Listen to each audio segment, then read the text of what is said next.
Bulletin के आगाज में आपको बताएं कि पेट्रोलियम मसनूआत की कीमतों में कमी की तजवीज़ ओगरा ने पेट्रोलियम मसनूआत की कीमतों से मुतालिक समरी हुकूमत को भिजवा दी। पेट्रोल की कीमत में 5 से 7 रुपए तक कमी की जा सकती है, जबकि डीजल की कीमत में 8 रुपए फी लीटर तक कमी की तजवीज़ है। पेट्रोलियम मसनूआत की कीमतों से मुतालिक हतमी फैसला आज किया जाएगा तो पेट्रोलियम मसनूआत की कीमतों में कमी की तजवीज़ पेश की गई है, जबकि ओगरा ने पेट्रोलियम मसनूआत की कीमतों से मुतालिक समरी हुकूमत को भिजवा दी। पेट्रोल की कीमत में 5 से 7 रुपए तक कमी की जा सकती है, जबकि डीजल की कीमत में 8 रुपए फी लीटर तक कमी की तजवीज़ है। पेट्रोलियम मसनूआत की कीमतों से मुतालिक हतमी फैसला आज किया जाएगा। तहरीक इंसाफ ने मुज़ाकरात की नाकामी की सूरत में हकमत अमली बना ली। फवाद चौधरी का कहना है कि मुज़ाकरात की नाकामी की सूरत में अवाम बड़ी तहरीक के लिए तैयार हो जाएं। ट्वीट में फवाद चौधरी ने मजीद कहा कि तहरीक का आगाज कल लाहौर, इस्लामाबाद और पेशावर में रैलियों से हो रहा है। इसका नुक्ता अरूज एक तारीखी लॉन्ग मार्च होगा। तहरीक इंसाफ मुज़ाकरात की कामयाबी चाहती है। ये नहीं हो सकता कि आइन को रद्दी का टुकड़ा और अवाम को कीड़े मकोड़े समझ लिया जाए और तहरीक इंसाफ खामोश बैठ जाए। वज़ीर दिफा ख्वाजा आसिफ कहते हैं कि अदलिया कानून और आइन के मुताबिक फैसले करती है, पंचायत नहीं लगाती। कहाँ लिखा है कि अदलिया मुज़ाकरात कराएगी? पंचायत लगाना या मुज़ाकरात करना सियासी लोगों का काम है। उन्होंने कहा कि नवाज शरीफ की दुश्मनी में साकिब निसार बहुत आगे निकल गए थे। आज मुल्क के तमाम बहरानों के जिम्मेदार इमरान खान हैं। वो सियालकोट में न्यूज़ कॉन्फ्रेंस कर रहे थे। खुसूसन जो इंकशाफात जो हुए हैं साकिब निसार साहब के हवाले से और उनकी जो गुफ्तगू है, वो अगर आप ऑडियो जो गुफ्तगू उनकी सामने आई है उससे पता लगता है कि इनका ज़हन जो है वो कितना पोल्यूट था। अवाम नवाज शरीफ की दुश्मनी में वो कितनी दूर से दूर चले गए। और इससे ना सिर्फ ये है कि साकिब निसार साहब और उनका ख़ानदान बेनकाब हुआ है, बल्कि उस बेनकाब जो है साथ साथ पीटीआई की जो है लीडरशिप हुई है कि वो टिकटें बेच रहे हैं। अदलिया जो है कानून और आइन के मुताबिक फैसले दिया करती है, पर आप पंचायत नहीं लगाती। ये उनका काम नहीं है। पर आप पंचायत जो है हम सियासी लोगों का काम है, या जो जिन लोगों का को माशरे में कोई मकाम है वो ऐसा काम करते हैं। बिल्कुल दे आर मोस्ट वेलकम। देखिए पिछले 1 साल के अंदर जितने कदम उठाए हैं इमरान खान ने, आप प्लीज, मैं अगर गलत कहूंगा मुझे टोक दें, जितने कदम उठाए हैं, जितनी चीजें अनाउंस की हैं उनको रिवर्स किया। और अभी खबर यह है, सदर ममलकत ने कौमी एहतसाब तरमीमी बिल 2023 पार्लियामेंट को दोबारा गौर के लिए वापस भिजवा दिया है। सदर ममलकत ने बिल आइन के आर्टिकल 75(1)(b) के तहत पार्लियामान को वापस भिजवाया है। कौमी एहतसाब ऑर्डिनेंस 1999 में पहले की गई तरमीम सुप्रीम कोर्ट में ज़ेर समाअत है। बिल और वज़ीर आज़म की एडवाइस में इसका पहलू का हवाला नहीं दिया गया। एक ज़ेर-ए-इल्तवा मामले के असरात पर गौर किए बगैर कौमी एहतसाब ऑर्डिनेंस 1999 में मज़ीद तरमीम पर दोबारा गौर किया जाना चाहिए।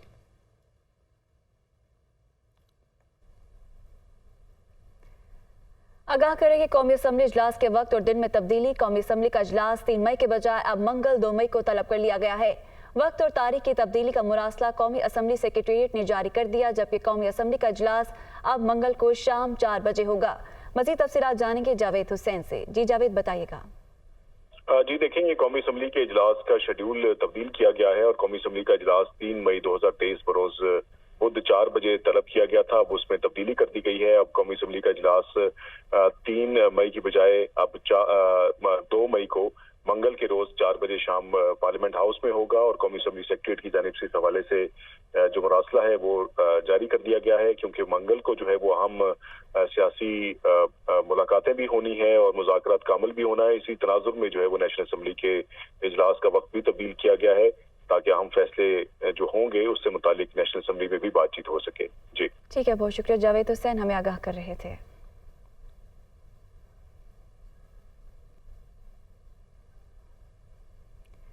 एमकेएम ने कहा कि मर्दमशुमारी पर सोचे समझे मंसूबे के तहत नाइंसाफी हो रही है। खालिद मकबूल सिद्दीकी ने कहा कि तारीख गवाह है, कराची वालों को हमेशा कम गिना गया। हमारे खदशात दुरुस्त साबित हो रहे हैं। एक एक फर्द को गिनना रियासत की जिम्मेदारी है। मुस्तफ़ा कमाल का कहना था कि 3 माह से एमकेएम के पास मर्दमशुमारी के सिवा कोई एजेंडा नहीं। खुद को गिनवाने के लिए पूरे मुल्क के चक्कर लगाने पड़ रहे हैं। सिंध के शहरी इलाकों की आबादी को जानबूझ करके कम दिखाया जाता है और इस दफा भी इस बात का खदशा है। इसीलिए हमने मजबूर होकर मर्दमशुमारी से पहले सुप्रीम कोर्ट से रुजू किया था और जो हमारे अंदेशे थे, खदशात थे, इस दफा फिर एक बार दुरुस्त साबित हुआ। एमक्यूएम के पास कोई और एजेंडा नहीं है, सिर्फ और सिर्फ जो है वो सेंसस के ऊपर सारी जो है वो मसरूफियात और सारी चीजें हैं। 3 महीनों से अपने आप को गिनवाने के लिए पूरे मुल्क के चक्कर काटने पड़ रहे हैं। दूसरी जानिब तहरीक इंसाफ के रहनुमा असद उमर कहते हैं कि एमक्यूएम मरदमशुमारी के नताइज पर मुतमईन है, इसीलिए वज़ीर आज़म को एतमाद का वोट दिया। उन्होंने कहा कि खालिद भाई ये ना करें कि असम्बली के अंदर एक मौक़िफ़ है और बाहर एक। उन्होंने कहा कि असम्बली के अंदर और बाहर एक ही मौक़िफ़ अपनाया जाना चाहिए। कुछ लोग नहीं चाहते कि पाकिस्तान में रहने वालों को दुरुस्तशुमार किया जाए, हर पाकिस्तानी को गिनना ज़रूरी है। मरदमशुमारी में शफाफियत होनी चाहिए। वो कराची में सेमिनार से मुखातिब थे। ऐसी ताकतें जो स्टेटस को कायम रखना चाहती हैं, वो नहीं चाहती कि पाकिस्तान के लोगों को, चाहे वो किसी भी खित्ते के रहने वाले हों, उनको ठीक तरीके से शुमार किया जाए। कौन समझता है कि अभी भी हकीकत की बुनियाद के ऊपर मर्दमशुमारी नहीं की जा रही? वो है एमक्यूएम, महाजर कौमी मूवमेंट। और ये मैं क्यों कह रहा हूं कि वो इस नताइज से बिल्कुल मुतमईन है, क्योंकि आज से 2 दिन पहले उन्होंने असेंबली के अंदर खड़े होकर दोबारा एतमाद का वोट दिया। उन्होंने कहा जी शहबाज शरीफ जबरदस्त काम करें, कराची का हक पूरा इन्होंने किया है। खालिद मकबूल भाई, ऐसा ना करो यार, ये ना करो। कराची के अंदर आके फिर मत बोलना कि ये मर्दमशुमारी के नताइज कबूल नहीं है, आपने कबूल किए हैं। वफाकी वजीर एहसन इकबाल इस वक्त न्यूज़ कॉन्फ्रेंस कर रहे हैं। हुकूमतें किसी जमहूरी जज्बे के तहत ख़त्म नहीं की थीं।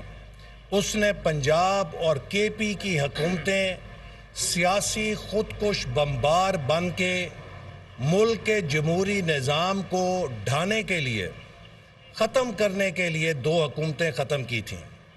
और ख़ुद इमरान न्याजी इस बात का इकरार कर चुका है कि उसने ये हुकूमतें जनरल बाजवा के कहने पे तोड़ी थीं। कभी वो जनरल बाजवा को अपनी हुकूमत हटाने की साजिश का मौजद करार देते हैं, कभी वो जनरल बाजवा पे उनकी हुकूमत को ख़त्म करने की साजिश तैयार करने का इल्ज़ाम लगाते हैं, और कभी वो जनरल बाजवा के इतने ताबेदार नज़र आते हैं कि उनके कहने के ऊपर वो अपनी 2 हुकूमतें ख़त्म करके अपने पैर पे कुल्हाड़ी मार लेते हैं। तो इसलिए इस वक्त पाकिस्तान के अंदर जो बहरान है, इस बहरान का किसी सूरत किसी आईनी बहरान से ताल्लुक़ नहीं है।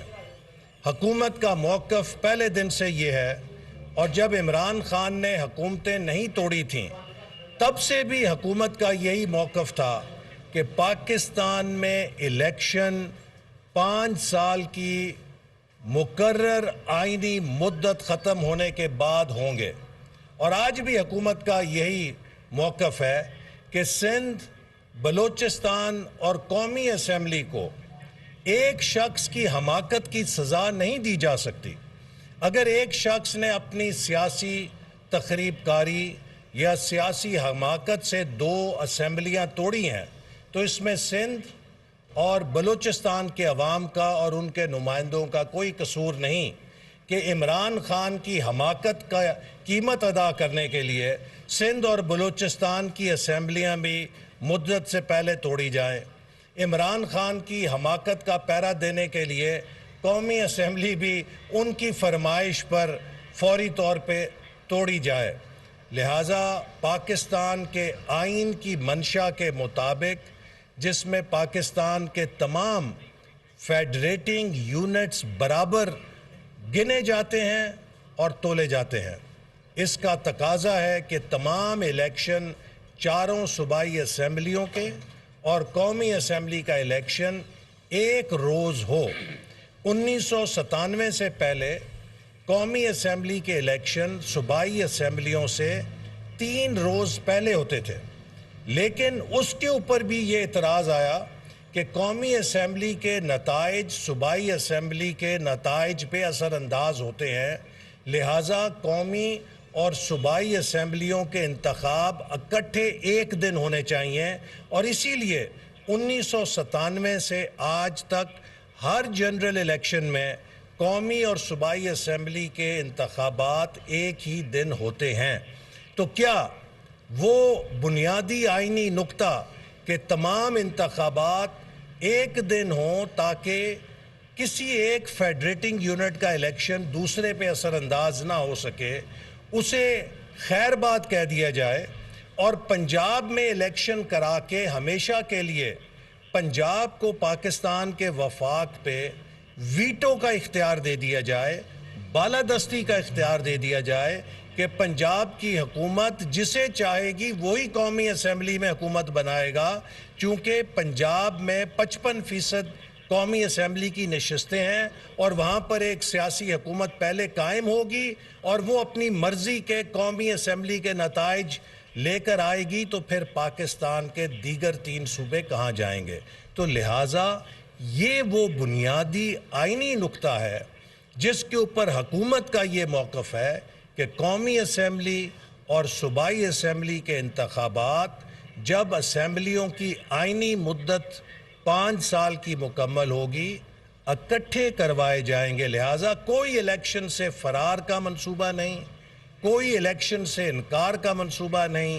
پاکستان کے آئین کی منشا کے مطابق پاکستان کے وفاق کو قائم رکھنے کے لیے ضروری ہے کہ یہ الیکشن ایک دن ہو، اور یہ الیکشن عمران خان کی کوشش ہے کہ اس کے ہینڈلرز کے دوران ہوں۔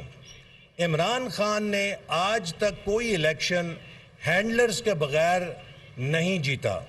2018 کے الیکشن میں جو اس کے ہینڈلرز تھے، آدھے ہینڈلر ریٹائر ہو گئے ہیں اور باقی ماندہ کچھ ہینڈلرز رہ گئے ہیں جن کی سرپرستی سے وہ عدلیہ میں کوشش کر رہا ہے کہ سیاسی تنازع میں عدلیہ کو ملوث کیا جائے۔ ہم کسی قیمت پہ اجازت نہیں دیں گے کہ پاکستان کی عدلیہ پاکستان کی ایک سیاسی جماعت کے ایجنڈے کو عمل درآمد کرنے کے لیے پاکستان کی عدلیہ کی غیر متنازع حیثیت کو متنازع بنائے۔ پاکستان کی سپریم کورٹ کسی ایک جماعت کی سپریم کورٹ نہیں ہے، وہ پاکستان کی سپریم کورٹ ہے، اور اگر چند مخصوص ججوں کی طرف سے ایک مخصوص سیاسی جماعت کی طرفداری کے مسلسل فیصلے آئیں گے اور مسلسل اقدامات اٹھائے جائیں گے، تو میں سمجھتا ہوں کہ وہ جج حضرات اپنے اس حلف کی خلاف ورزی کر رہے ہیں جو انہوں نے اٹھایا ہوا ہے۔ دوسری اہم بات میں یہ کہنا چاہتا ہوں کہ سپریم کورٹ کے چیف جسٹس صاحب سے ادب سے عرض ہے کہ جو پارلیمنٹ نے قانون بنایا۔ وزیر اعظم شہباز شریف نے گندم کی ریکارڈ پیداوار پر اظہار تشکر کیا۔ ان کا کہنا ہے کہ اللہ کے فضل سے اس سال گندم کی پیداوار گزشتہ 10 سال کی نسبت زیادہ ہوئی۔ آئندہ سال اس سے بھی زیادہ پیداوار کے لیے حکمت عملی تیار کی جا رہی ہے۔ مزید تفصیلات اس رپورٹ میں۔ ملک میں گندم کی 2 crore 75 lakh metric ton record پیداوار، وزیر اعظم کا اظہار تشکر۔ وزیر اعظم کی زیر صدارت گندم کی خریداری کے حوالے سے اجلاس، کسانوں کو معیاری بیج کھاد کی بلا تعطل فراہمی، کسان پیکج اور بر وقت فیصلوں کی بدولت گندم کی شاندار پیداوار کا حصول ممکن ہوا۔ شہباز شریف نے کہا بارشوں اور سیلاب کے باوجود گندم کی بمپر کراپ بر وقت فیصلوں اور بہترین گورننس کا مبولدہ ثبوت ہے۔ مالی مشکلات کے باوجود گندم کی بمپر پیداوار پر کاشتکار اور پوری قوم مبارکباد کی مستحق ہے۔ حکومت آئندہ سال اس سے بھی زیادہ پیداوار کے لیے حکمت عملی مرتب کر رہی ہے۔ گزشتہ نااہل حکومت کی بد انتظامی کی وجہ سے پاکستان گندم درآمد کرنے والا ملک بن گیا تھا۔ کسانوں کو کھاد کے لیے پورا دن لمبی قطاروں میں کھڑا کیے رکھا۔ صوبائی اور وفاقی محکمے براہ راست کسانوں سے گندم خریدیں تاکہ کاشتکار کو بھرپور فائدہ پہنچے۔ صوبائی اور وفاقی ادارے گندم خریداری کا اپنا ہدف بڑھائیں تاکہ پورا سال گندم کی بلا تعطل فراہمی ممکن ہو سکے۔ اجلاس میں ذخیرہ اندوزی کرنے والوں کے خلاف سخت کارروائی یقینی بنانے کا فیصلہ کیا گیا۔ تمام افسران گندم کی بر وقت خریداری یقینی بنائیں۔ گندم کی متعین کردہ مقدار کے حصول کے لیے درکار وسائل کو بینکوں کے ذریعے پورا کرنے کا فیصلہ کیا گیا۔ آگاہ کریں کہ پاک فضائیہ کا سوڈان سے پاکستانیوں کے انخلا کا مشن جاری۔ ایک اور طیارہ 140 ہم وطنوں کو لے کر کراچی پہنچ گیا۔ ایئر فورس وزارت خارجہ کے ساتھ مل کر مشن کو سر انجام دے رہی ہے۔ آخری پاکستانی کی وطن واپسی تک یہ مشن جاری رکھا جائے گا۔ ترجمان پاک فضائیہ کی جانب سے یہ کہنا ہے۔ مزید جانیں کہ محمد عمران سے۔ عمران، انخلا کا کام جاری ہے اور ایک اور طیارہ کراچی پہنچ گیا ہے۔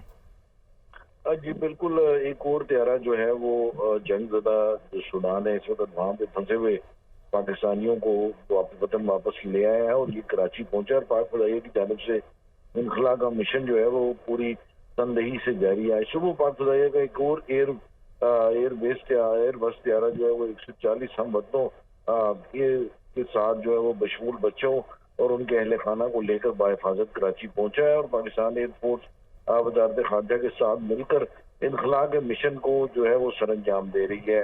اور یہ کہنا ہے ترجمان پاک فضائیہ کا کہ تنازع زدہ علاقے میں پھنسے ہوئے آخری پاکستانی کی بحفاظت وطن واپسی تک یہ مشن جاری رکھا جائے گا۔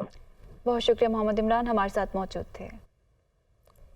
کراچی میں حالیہ مہینوں میں مہنگائی عروج پر پہنچ گئی، تنخواہ دار طبقے کا جینا محال ہو گیا۔ مہنگے داموں اشیاء کی فروخت سے غریب اور متوسط طبقے کے لیے گھر کے اخراجات پورے کرنا بھی کڑا امتحان بن گیا۔ کراچی سے فیصل خان کی یہ رپورٹ دیکھیے۔